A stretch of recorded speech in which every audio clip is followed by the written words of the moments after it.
नमस्कार, मी तेजस्विनी लोणारी आणि तुम्हा सर्वांचं स्वागत करते आपल्या यूट्यूब चॅनल तेज द इटर्नल जर्नीमध्ये. मित्रांनो, जसं आम्ही मागच्या आमच्या एपिसोडमध्ये तुम्हाला असा एक आगळा वेगळा सोहळा दाखवला होता ना, नाशिकची रहाट रंगपंचमी, तसंच आजच्या सेगमेंटमध्ये सुद्धा आम्ही तुम्हाला एक आगळा वेगळा उत्सव दाखवणार आहोत. महाशिवरात्री.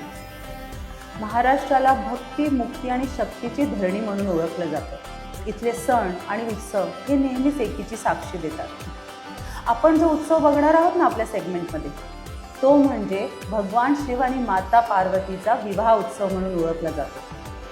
तो उत्सव म्हणजे महाशिवरात्री. जगभरात वेगवेगळ्या ठिकाणी हा उत्सव वेगवेगळ्या प्रकारे होतो.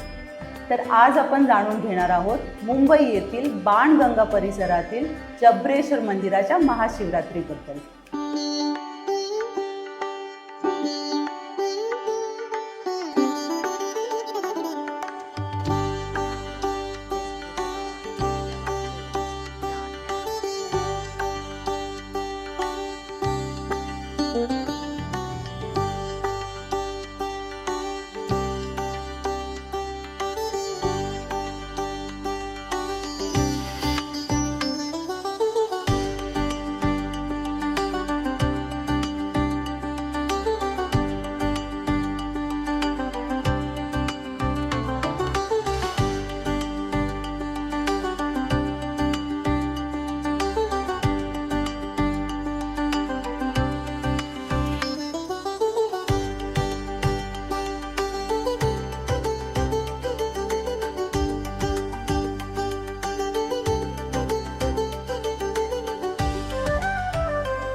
बरं, एवढा मोठा उत्सव, त्याचे व्यापही तेवढेच आणि त्याची जबाबदारी पार पाडणं ही काही सोपी गोष्ट नाही.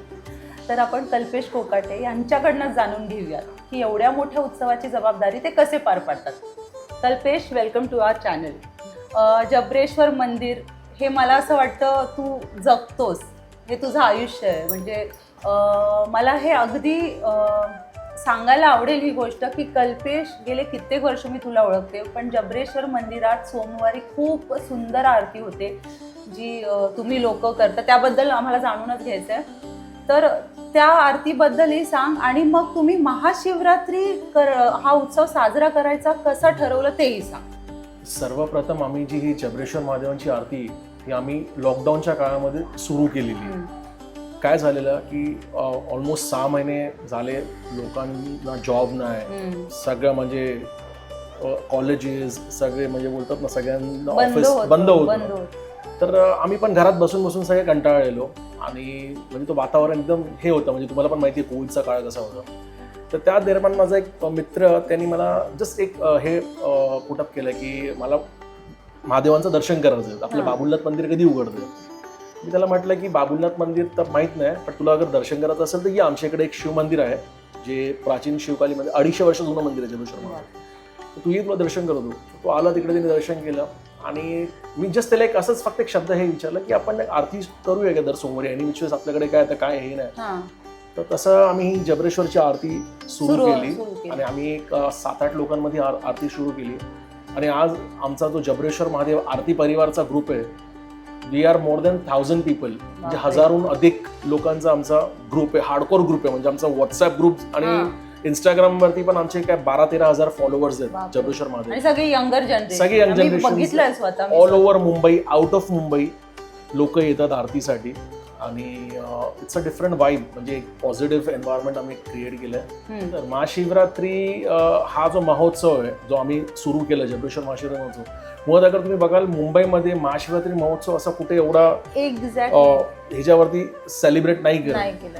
तर जसं आपल्या घरामध्ये लग्नाचं कसं वातावरण असतं, तर आपलं लग्नाच्या अगोदर आपण संगीतचं फंक्शन ठेवतो, हळदीचा कार्यक्रम असतो, नंतर लग्न वगैरे. तर तसंच महादेव शिव पार्वतींचं जे महाशिवरात्रीचा आपण जे कार्यक्रम आहे त्याच पद्धतीने आपण ते पार पाडतो. अच्छा, महाशिवरात्री हे 2 दिवस तुम्ही साजरा करता, ते कसं काय आणि सुरुवात तर सांगच, पण त्याची ते कसं करता आणि 2 दिवस का करता, त्याची ते लग्न सोहळा कसा साजरा करता ते सांग. महाशिवरात्रीच्या दिवशी भाविकांची प्रचंड गर्दी असते. तर आम्ही जो हा महाशिवरात्रीचा महोत्सवचा कार्यक्रम आम्ही स्टार्टिंगला सुरू केलेला, तर त्या टायमाला तो पहिलं वर्ष होतं ते एकाच फर्स्ट इयरमध्येच आम्ही हे सगळं गंगेतला कार्यक्रम वगैरे ते सगळं गोंधळ आहे. कारण की आमची महादेवांची पालखी निघते, त्यानंतर मंदिरामध्ये महाआरती होते, तर तिकडे पण वेळ निघून जात होता. म्हणजे आम्हाला काही कार्यक्रम अटेंड करायला आम्हाला मिळालं नाही. कारण की बाणगंगे म्हणजे पार्थचा फ्लूट आर्टिस्ट आहे, तेवढा सुंदर पद्धतीने तो आणि त्याचा ग्रुप ते लोक परफॉर्म करतात महादेवांची जे धार्मिक गाणी वगैरे त्याच्यावरती, ते कुठे ना कुठे मिस आउट व्हायचं लोकांना. तर आम्ही असं ठरवलं की आपण 2 दिवसाचा कार्यक्रम करू. तर आदल्या दिवशी म्हणजे जेवढे पण शिवभक्त आहेत सगळे येऊन म्हणजे एक बाणगंगेमध्ये हा जो कार्यक्रम आहे जो महाशिवरात्रीचा महोत्सवचा, त्याचा आनंद घेऊ आपण. त्याच्यामध्ये गंगा आरती होते, महादेवांची आरती होते, संध्याकाळी एक 7 वाजता सुरू होते. म्हणजे सर्वात पहिला ती महादेवांच्या आरतीपासून सुरू होते. तर शंकराची आम्ही इकडे महाआरती करतो बाणगंगे तलावामध्ये, तलावामध्ये म्हणजे गंगा आरती, आणि त्यानंतर आपला कार्यक्रमाला सुरुवात होते, ती म्हणजे हळद. त्यानंतर हळदचा कार्यक्रम. आणि मी जो पहिल्यांदाच अनुभवलेला कार्यक्रम म्हणजे हळदीचा. आता बरोबर आहे, भगवान शंकर आणि माता पार्वतीचा लग्न सोहळा असतो, पण महाशिवरात्री शक्यतो तो एकच रात्री केले जाते. तर तुम्ही 2 दिवस करता आणि आदल्या दिवशी ती हळद प्रोग्राम सुद्धा करतात. त्याचे जे वैशिष्ट्य आहे, म्हणजे तुम्ही तृतीय पंथांकडनं ती हळद लावून घेता, मला त्याच्या मागची स्टोरी पण सांग. ते का करतात आणि ती परंपरा कशी सुरू केली तुम्ही? तर बघायला गेलं तर तृतीयपंथी हे जे आहे मुळात एक शिव पार्वतींचंच एक रूप आहे. म्हणजे एक त्यांना एक आशीर्वाद आहे, ते एक देण आहे. म्हणजे बोलतात ना, देवाने दिलेले त्यांना एक जीव आहे. त्यांनीच म्हणजे आम्हाला एक रिक्वेस्ट केलेली की आम्हाला हळदीचा कार्यक्रम हा करायचा आहे मंदिरामध्ये. तेव्हा आम्हाला पण समजलं की अशी काही पद्धत असते, म्हणजे जसं आपण लग्नामध्ये जे करतो. मग ते आम्ही ते पहिलं वर्ष त्यांचं ते बघितलं सगळं रिच्युअल्स, आम्हाला पण ते खूप आवडलं. आम्ही त्यांना सांगितलं की हा मान आतापासून तुम्हालाच. तर महाशिवरात्रीचा जो कार्यक्रम जो हळदीचा जो असतो तो त्यांना जो आम्ही स्पेशली किन्नर लोकांना तो मान दिला. ते ज्या पद्धतीने पार पाडतात ते तुम्ही स्वतः प्रत्यक्ष तुमच्या डोळ्याने बघितलंय. ते रिच्युअल्स जे फॉलो करतात, म्हणजे मुळात पान सुपारीपासून जसं हळदीला जे जे गोष्टी लागतात, जे जे सामग्री लागतात, ज्या पद्धतीने हळदीचा म्हणजे नवरदेवला आणि एका नवरीला हळद आपण लावतो लग्नाच्या, त्या सेम पद्धतीने तो कार्यक्रम हळदीचा हे जे आमचे किन्नर लोक आहेत ते पार पाडतात.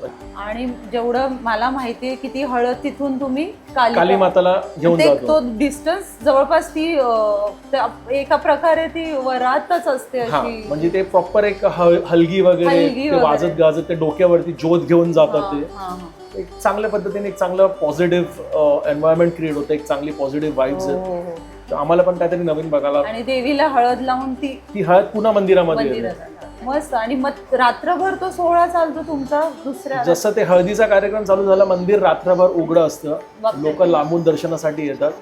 आणि मुळात हे 2 दिवस 3 दिवस आमचे कसे निघून जातात आम्हालाच नाही माहित. म्हणजे आम्हाला ती महादेवांची जी एक ब्लेसिंग आहे, ती ऊर्जा भेटते. की म्हणजे बोलतात की जसं आपण लग्नाच्या टायमाला घरामध्ये कोणाचं लग्न असतं कशी एक्साइटमेंट असते, सेम एक्साइटमेंट महाशिवरात्रीला आम्हाला असते. आणि आम्ही आतुरतेने महाशिवरात्रीची दरवर्षी वाट पाहतो.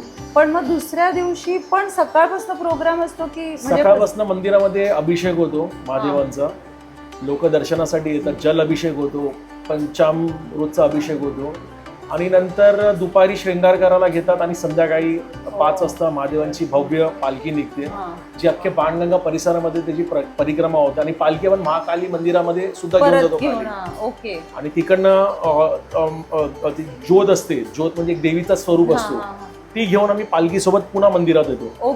तर एक प्रकारे एक चांगला एक पॉझिटिव्ह वाइब्स असतात. म्हणजे बोलतात. आणि महाशिवरात्रीच्या रात्री मला वाटतं पूर्ण रात्र मंदिर उघडं असतं, लोक येऊन मंदिरात दर्शन करतात, काही लोक ध्यानात बसतात. It's a different vibe. हो, म्हणजे तुम्ही, मला असं वाटतं तूच लोकांना आवाहन कर की पुढच्या वर्षी किंवा मुंबईतल्या लोकांना, जे मी बघितलंय की बऱ्याच लोकांना जबरेश्वर किंवा बाणगंगा परिसरात असं मंदिर आहे आणि याची महाशिवरात्री अशा प्रकारे साजरी केली जाते हे माहिती नाहीये.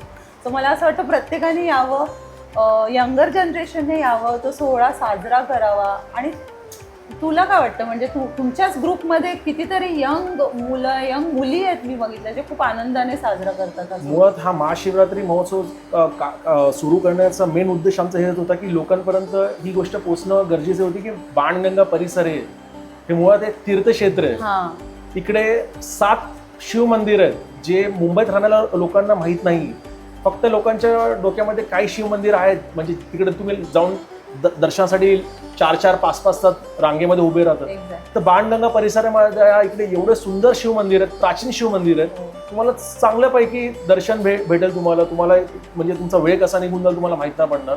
तर त्यासाठी आमचा मेन उद्देश महाशिवरात्री महोत्सव सुरू करण्यामागे ते होतं की लोकांपर्यंत पोहोचणं गरजेचं होतं की मुंबईसारख्या ठिकाणी म्हणजे बाणगंगा हे एक म्हणजे बोलतात इकडचं मिनी बनारस तुम्ही म्हणू शकाल. तेच आमचं इंटेन्शन होतं. आणि लोकांना आम्ही सांगतो की ह्या तुम्ही महाशिवरात्री महोत्सवाचा आनंद घ्या. आणि असा उत्सव अख्ख्या मुंबईमध्ये कुठेच नाही. म्हणजे सगळे शिवमंदिर इकडे सुंदरपणे सजवलेली असतात, महादेवांची पालखी असते आणि एक डिफरंट ॲटमॉस्फिअर असतो. म्हणजे एक वेगळं म्हणजे बोलतात ना, म्हणजे एक सगळे शिवमय होऊन जातात त्याच्यामध्ये.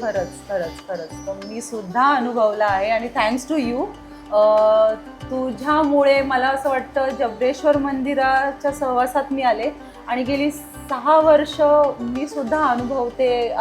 फक्त महाशिवरात्री नाही तर तुमचे वेगवेगळे हे श्रेय ऍक्च्युली मुळात माझ्यासोबत खूप लोक आहेत जे महादेवांची एवढी भक्ती करत आलेत, त्यांनी मंदिरासाठी खूप काही केलंय. जसं आमचे ओंकारेश्वर मंदिराचे आशिष भाई, मी त्यांना सुद्धा सांगेल की तुम्हाला पुढच्या ह्याच्यामध्ये तुम्ही त्यांच्याशी एकदा संवाद साधा. खूप काही गोष्टी तुम्हाला त्यांच्याकडनं पण कळतील.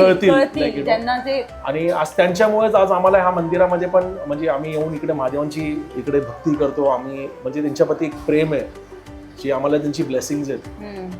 त्यांचं कुटुंब ते ह्या मंदिराचं म्हणजे सगळं हे करतात, म्हणजे बोलतात ना जे take care of this temple.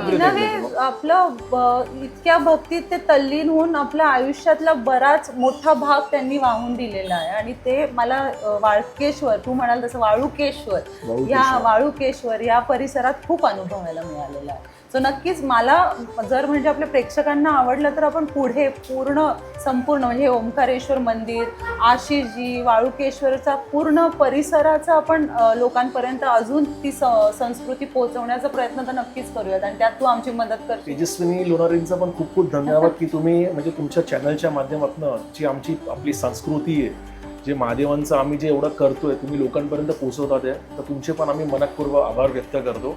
आणि आता श्रावण महिना सुद्धा सुरू होईल.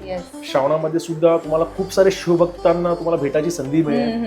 आणि म्हणजे it's a different experience like you know. फक्त एक यंग जनरेशनला तेच सांगतो की तुम्ही एकदा महादेवांचं जे बोलतात ना जेन्युअनली म्हणजे तुम्हाला महादेवांचं अगर भक्ती आणि तुम्हाला त्यांचं हे बघायचं असेल तर तुम्ही ह्या इकडे ब्लेसिंग्स घ्या. You can be a part of this culture. Yes, तुम्ही स्वतः अनुभव करा त्या गोष्टी. कारण की महादेव असं आहे की तुम्ही यांना समजू नाही शकत. Only thing you can experience. You cannot explain, you cannot understand. Only thing is you can experience the energy, you can experience the vibes. Wow, beautiful. Thank you so much Kalpesh. Thank you so much. Thank you.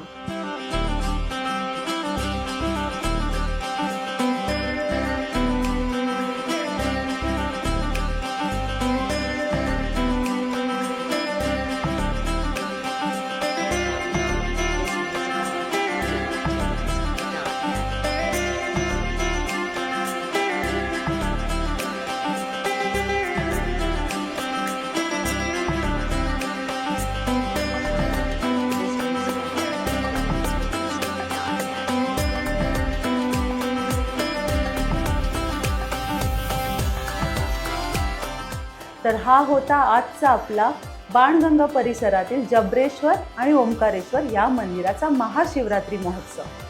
हा महोत्सव तुम्हाला कसा वाटला हे नक्की कळवा. आणि जसं आमचे आशिष दादा म्हणतात ना, इथे भक्तीसाठी या, सेल्फीसाठी नाही. आणि हो, आम्ही पुढच्या भागात ह्या वाळुकेश्वर परिसरातील आणखीन काही मंदिर तुमच्यासाठी घेऊन येणार आहोत. आणि अशाच आमच्या पुढच्या एपिसोडमध्ये तुमच्यासाठी आम्ही वेगवेगळे आणि नाविन्यपूर्ण एपिसोड आणणार आहोत. तर ते बघायला विसरू नका. आणि त्यासाठी तुम्हाला सबस्क्राईब करायला हवं आणि लाईक शेअर तर नक्की करा. हर हर महादेव.